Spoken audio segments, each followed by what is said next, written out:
calling at 911. This is Yami. Do you need police, fire, EMS? Yes, I have a strange man on my front door. I don't know how he got in my gate. Please send someone. This is the 911 call Dr. Joanne Murphy made on July 16th around 10 p.m. when two men got into the fenced-in courtyard of her home. One of them was knocking on a window. His face was 3 feet away from hers, only separated by this glass. I asked him to leave. He refused. I told him I was calling the police.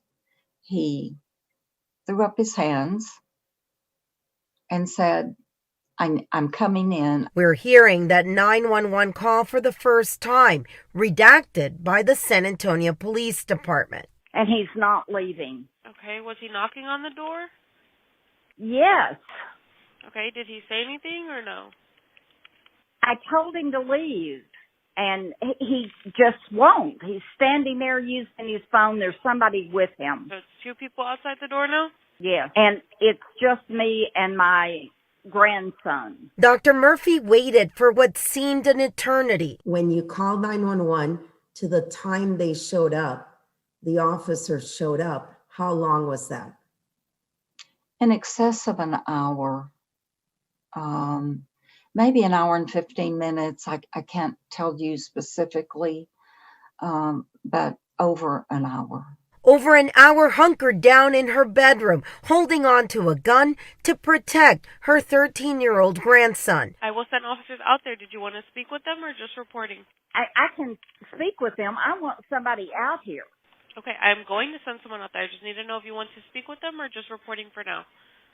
Yeah, I'll speak with them. Murphy complained to police and to Councilman Manny Pelaez's office. Dr. Murphy received an email from District 8 where it stated that SAPD's safe officer noted that unfortunately the call did come in during shift change, which is partly to blame for the slow response time. Councilman Pelaez also called Dr. Murphy, and he sent this statement to Fox San Antonio. What happened to my neighbor, Dr. Murphy, is completely unacceptable. It's a blessing that this did not result in a tragedy. Nobody should have to wait this long after a 911 call. I will be working with Chief McManus to make sure that emergency response times are quicker because, after all, lives are on the line.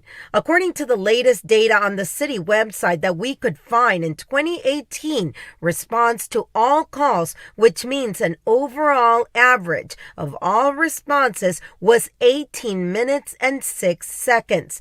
For the councilman, waiting for more than an hour is unexplainable when compared to the wait times the department reports. Pelaez believes part of the problem is lack of resources, which he thinks will be addressed in the new budget. Pelaez says our fiscal year 2022 proposed city budget will fund an increase in officer hiring to help ensure that SAPD responds to every emergency as quickly as possible. This case is just another example of the need to maintain and fund a first responder force that can effectively serve one of the fastest growing cities in the nation. We asked SAPD for a response to the councilman's statement. We have not received one as of tonight. This is the American dream for these migrants getting to U.S. soil. My brothers and sisters in the Border Patrol have their hands full with the humanitarian mission that's going on right now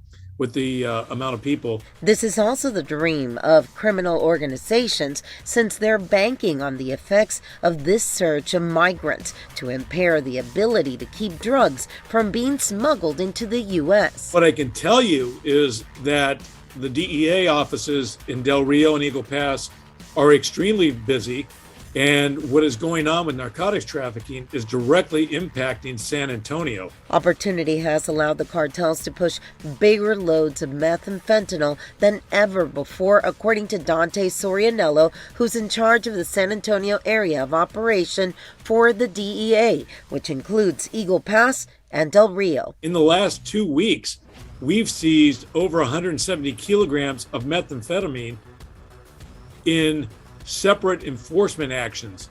Those are huge numbers, And what makes those even more interesting is these are not 2 and 3 kilograms adding up.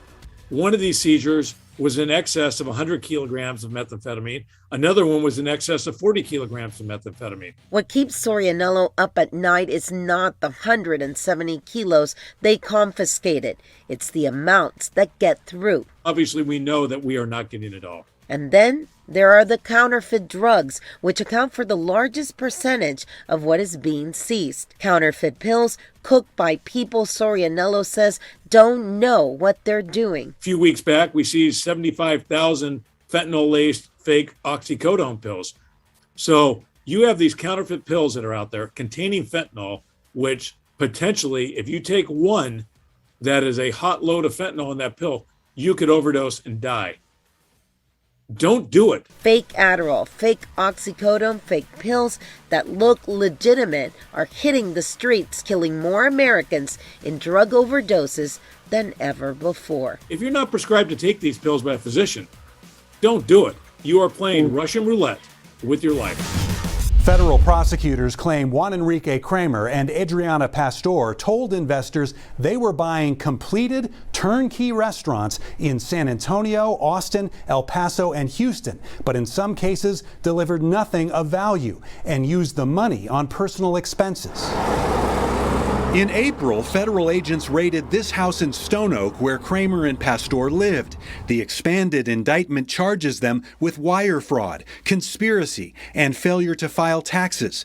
The couple are Mexican citizens, and they're accused of targeting investors in that country like Marco Ortiz. I have restaurants here in Mexico, so I was planning to do business in the United States with a restaurant, but I was planning to buy a franchise. Ortiz says in 2017, Kramer took him to a restaurant here in San Antonio called Las Quesadillas and told him in exchange for $350,000, Ortiz would receive a fully built and staffed Las Quesadillas in Houston and the rights to build more. But Ortiz says months later, he received an unfinished, almost empty storefront. When you start thinking that you lost almost all your lifetime savings, it hits you really hard. And it makes you feel real bad. The indictment says there are at least 10 victims who were also promised help obtaining work visas as part of the deals. 2 consultants who marketed the offers to investors and introduced them to Kramer and Pastor were also charged in the indictment. Kramer remains in federal custody and Pastor is out on bond while they await trial. Rape is a crime, and Texas will work tirelessly to make sure that we eliminate all rapists from the streets of Texas by aggressively going out and arresting them and prosecuting them and getting them off the streets. So goal number 1 in the state of Texas is to eliminate rape so that no woman, no person will be a victim of rape. The American Academy of Pediatrics says that most women don't even know they're pregnant until, at the very least, the 7th week.